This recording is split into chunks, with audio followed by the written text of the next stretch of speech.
Hello students, last class तक हमने colloidal solution की कुछ प्रॉपर्टीज देखी थी। आज हम देखेंगे electrical properties of colloidal solution. और जो आज हम फर्स्ट जो इलेक्ट्रिकल प्रॉपर्टीज स्टार्ट करने जा रहे हैं, जिसका नाम है इलेक्ट्रोफोरेसिस। आज हम जो स्टडी करेंगे वो इलेक्ट्रोफोरेसिस प्रॉपर्टीज के बारे में बात करेंगे। अब ये देखते हैं एक्चुअल में इलेक्ट्रोफोरेसिस प्रॉपर्टीज है क्या, उसको समझने की कोशिश करते हैं। इलेक्ट्रोफोरेसिस प्रॉपर्टीज का मतलब है मूवमेंट ऑफ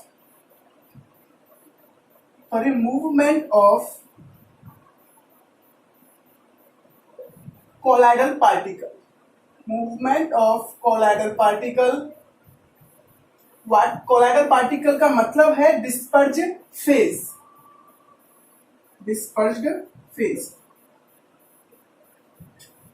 under influence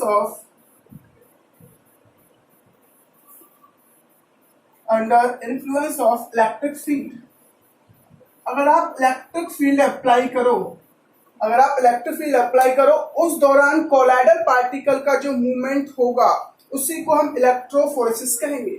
जैसा कि आपको नाम से पता पड़ रहा है, इलेक्ट्रो यानी कि इलेक्ट्रिसिटी प्रोड्यूस करने पर, फोरेसिस का मतलब हो गया कोलाइडल पार्टिकल्स का मूवमेंट। अगर आप इलेक्ट्रिक फील्ड जनरेट कर रहे हो उस दौरान अगर कोलाइडल पार्टिकल का मूवमेंट हो रहा है, दैट प्रोसेस कॉल्ड इलेक्ट्रोफोरेसिस। अब आपको समझ में नहीं आ रहा होगा इलेक्ट्रिसिटी से ऐसा क्या हो रहा है जिससे कि वो पार्टिकल्स मूवमेंट कर रहे हैं, क्योंकि आपको सिंपल पता है, आप सब जानते हो कोलाइडल पार्टिकल्स पर चार्ज होता है भी।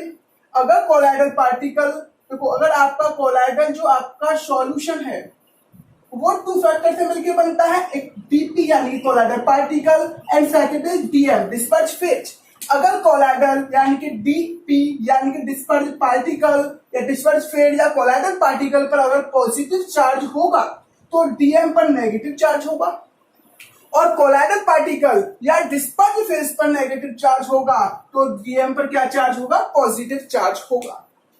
ये चीज आपको बिल्कुल समझ में आ रही होगी। और कोलाइडल सॉल्यूशन पूरी तरह से क्या होता है, न्यूट्रल होता है। तो यहाँ पर हम एक्चुअल में मूवमेंट किसका करा रहे हैं, कोलाइडल पार्टिकल्स का, ना कि डीएम के पार्टिकल्स का, यानी कि डिस्पर्ज फेज के पार्टिकल के मूवमेंट की बात हो रही है। यहाँ पर डीएम के पार्टिकल के मूवमेंट की बात बिल्कुल नहीं हो रही है। अब आपको क्या लेना है, एक यू शेप ट्यूब लेनी है। आपको क्या लेनी है, एक यू शेप ट्यूब लेनी है। इस तरह से एक हमने यू शेप ट्यूब ले ली। आप अच्छी तरह से उसको फिगर को बना लेना। भाई मैंने इस तरह से क्या ले लिया, एक यू शेप ट्यूब ले ली। बात समझ में आ रही होगी। और मुझको क्या लेना है, डीपी के यानी कोलाइडल सॉल्यूशन के पार्टिकल्स लेने हैं।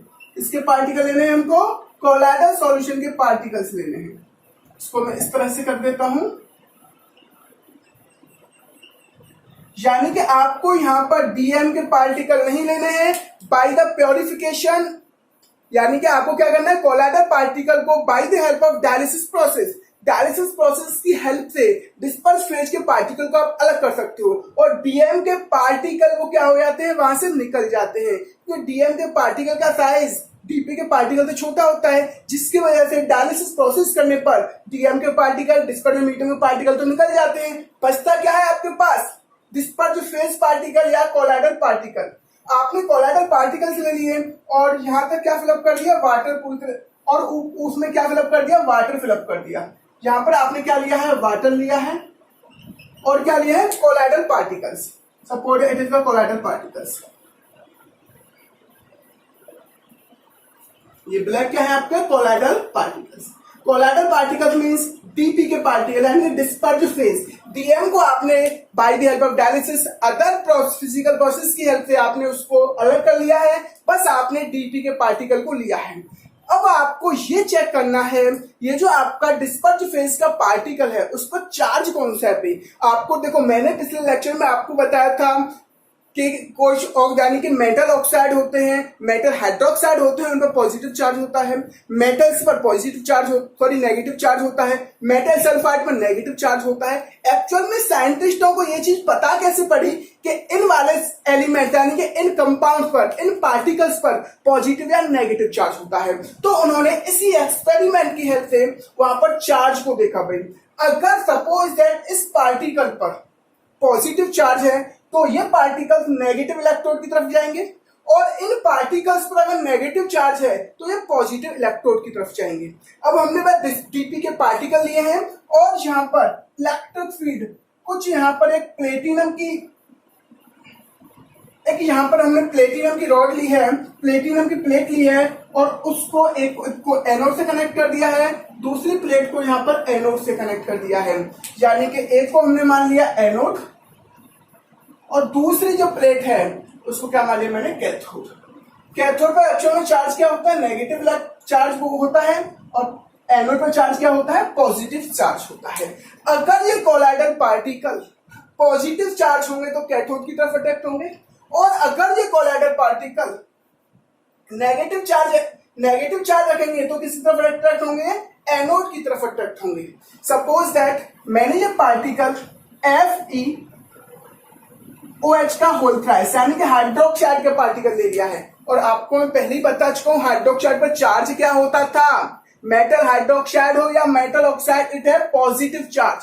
अब ये साइंटिस्टों को पता कैसे पड़ा ये मेटल हाइड्रोक्साइड में पॉजिटिव चार्ज है, तो उन्होंने एक्सपेरिमेंटली देखा ये जितने भी यानी कि ये जो फेरस हाइड्रोक्साइड के पार्टिकल्स थे वो किसकी तरफ अट्रैक्ट होते जा रहे थे भाई, नेगेटिव वाले इलेक्ट्रोड की तरफ अट्रैक्ट होते जा रहे थे, और इस वाले रॉड पर आके वो क्या हो गए, एग्रीगेट हो गए, इकट्ठे हो गए।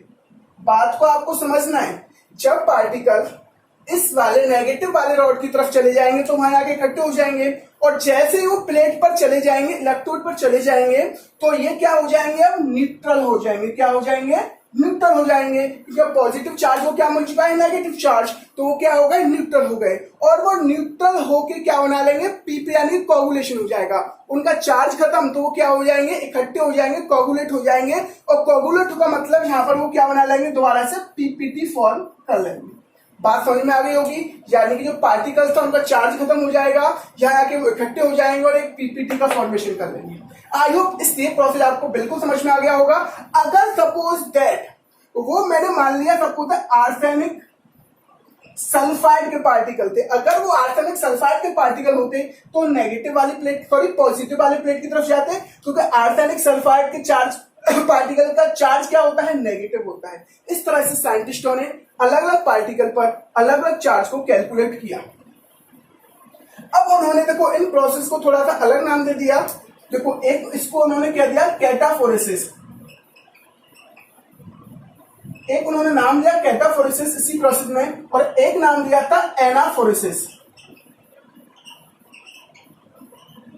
देखो कैटाफोरेसिस का मतलब क्या है वो समझते हैं। देखो कैथोड पर एक्चुअल में चार्ज क्या होता है, कैटा का मतलब हो गया कैथोड, यानी कि कैथोड पर होने वाला जो इलेक्ट्रॉन्स का मूवमेंट है, कैथोड पर होने वाला जो पार्टिकल्स का मूवमेंट है उसको हम कैटाफोरेसिस कहेंगे। और एना का मतलब एनोड पर जो इलेक्ट्रॉन्स का यानी कि एनोड पर जो ये यानी कि कोलाइडल पार्टिकल्स का मूवमेंट होगा एनोड की तरफ, उसके क्या कहेंगे, एनाफोरेसिस। तो यहां पर हम लिख सकते हैं positive charged colloidal particles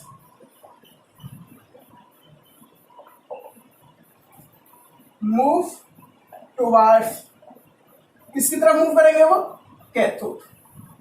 this process is called कैटाफोरेसिस।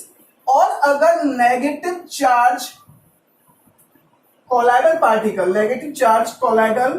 Particle move towards anode, तो किसकी तरफ मूव करेंगे, एनोड की तरफ मूव करेंगे, उसे क्या कहेंगे हम, एनाफोरेसिस।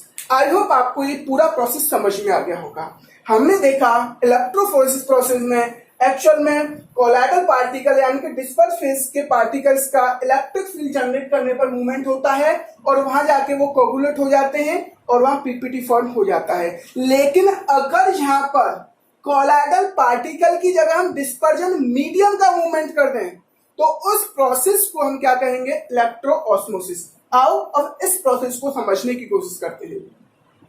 अगर इलेक्ट्रोफोरेसिस की जगह हम एक प्रोसेस हम नेक्स्ट जो आपका इलेक्ट्रिकल प्रॉपर्टीज पढ़ेंगे दैट इज इलेक्ट्रो ऑस्मोसिस, उसमें मतलब क्या है, उसमें यही डिफरेंस है। यहाँ पर जो कोलाइडल पार्टिकल है उसकी जगह क्या आएगा, आपका डिस्पर्जन मीडियम आएगा, यानी कि movement of dispersion medium in under influence of electric field. इसको क्या कहेंगे हम, इलेक्ट्रोफोरेसिस। यहां पर देखा हमने किस तरह से colloidal particles electric field generate करने पर मूवमेंट हो रहा था। अब हम बात करेंगे इलेक्ट्रोऑस्मोसिस। इलेक्ट्रोऑस्मोसिस का मतलब जस्ट अपोजिट ऑफ इलेक्ट्रोफोरेसिस। यहां पर जो मूवमेंट होगा वो डीएम के पार्टिकल का होगा। अब हम सेकंड जो इलेक्ट्रिकल प्रॉपर्टीज पढ़ेंगे दैट इज इलेक्ट्रो ऑस्मोसिस। इलेक्ट्रोऑस्मोसिस को हम सिंपल डिफाइन कर सकते हैं, movement of dispersion medium particle.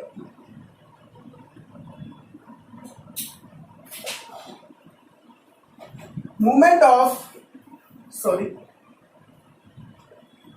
dispersion medium, movement of dispersion medium particle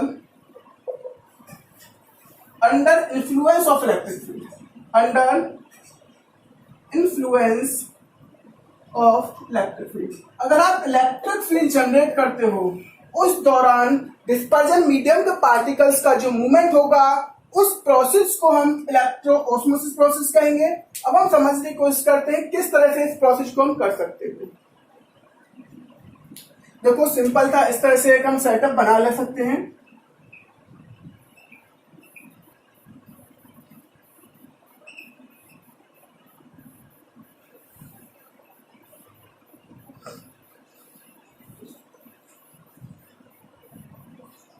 थोड़ा सा ऊपर बना लेते हैं ये वाटर लेवल थोड़ा।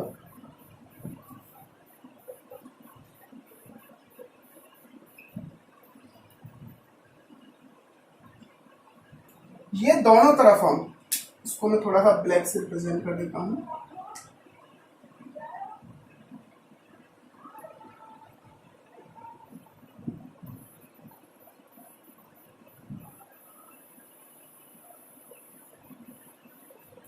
जहां पर हम सेमी परमिएबल मेम्ब्रेन लगाते हैं, दोनों तरफ क्या लगाते हैं, सेमी परमिएबल मेम्ब्रेन। और यहां पर हम कोलाइडल सॉल्यूशन फिलअप कर देते हैं। क्या फिलअप कर देंगे, यहां पर कोलाइडल सॉल्यूशन।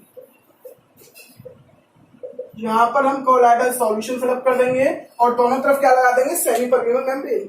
और इस तरफ हम पूरा क्या फिलअप कर देंगे, वाटर। दोनों साइड हम क्या फिलअप कर देंगे, वाटर फिलअप कर देंगे। आपको समझना है, इधर भी वाटर फिलअप करना है हमको, इधर भी क्या फिलअप करना है, वाटर। अब आपको समझना है, जैसे को अब सेमी परमिएबल के थ्रू डीएम के पास, सेमी परमिएबल मेम्ब्रेन से डीएम के पार्टिकल तो पास हो सकते हैं लेकिन डीपी के पार्टिकल पास नहीं हो सकते, क्योंकि डीपी के पार्टिकल का साइज 1 नैनोमीटर से 1000 नैनोमीटर होता है, जो कि यानी कि सेमी परमिएबल मेम्ब्रेन से पास नहीं हो सकते। तो यहां से डीएम के पार्टिकल पास होंगे, किसके पार्टिकल पास होंगे। और देखो एक और चीज हम मिस्टेक कर गए, यहाँ पर क्या अप्लाई कर देंगे बेटा, इलेक्ट्रिक फील्ड अप्लाई करेंगे। क्या अप्लाई करेंगे, इलेक्ट्रिक फील्ड। एक तरफ पॉजिटिव इलेक्ट्रिक फील्ड अप्लाई करेंगे, एक तरफ नेगेटिव। पॉजिटिव का मतलब दैट इज एनोड अप्लाई करेंगे, एनोड लगाएंगे, और दूसरी तरफ क्या लगाएंगे हम, कैथोड अप्लाई करेंगे। बात समझ में आ गई। अब देखो इस वाले सेमी परमिएबल मेम्ब्रेन से हम देखो कोलाइडल पार्टिकल तो पास नहीं हो सकते, यानी कि डीपी के पार्टिकल तो पास नहीं हो सकते, डीएम के पार्टिकल पास होंगे। और आपको पता है कोलाइडल सॉल्यूशन पूरी तरह से क्या होता है, न्यूट्रल होता है। अगर डिस्पर यानी colloidal particle positive charge having है, अगर कोलाइडल पार्टिकल में पॉजिटिव चार्ज है तो डीएम के पार्टिकल पर नेगेटिव चार्ज होगा। और अगर डीपी के पार्टिकल यानी कोलाइडल पार्टिकल पर नेगेटिव चार्ज है तो डिस्पर्जन मीडियम यानी कि डीएम के पार्टिकल पर क्या होगा, पॉजिटिव चार्ज होगा, यानी कि चार्ज क्या होने वाला है, अपोजिट। अगर यहां से सेमी परमिएबल मेम्ब्रेन से पार्टिकल निकलेंगे डीएम के, अगर डीएम के पार्टिकल में पॉजिटिव चार्ज हुआ तो वो यहाँ इस वाले इलेक्ट्रोड की तरफ आगे कलेक्ट होंगे, एग्रीगेट होंगे।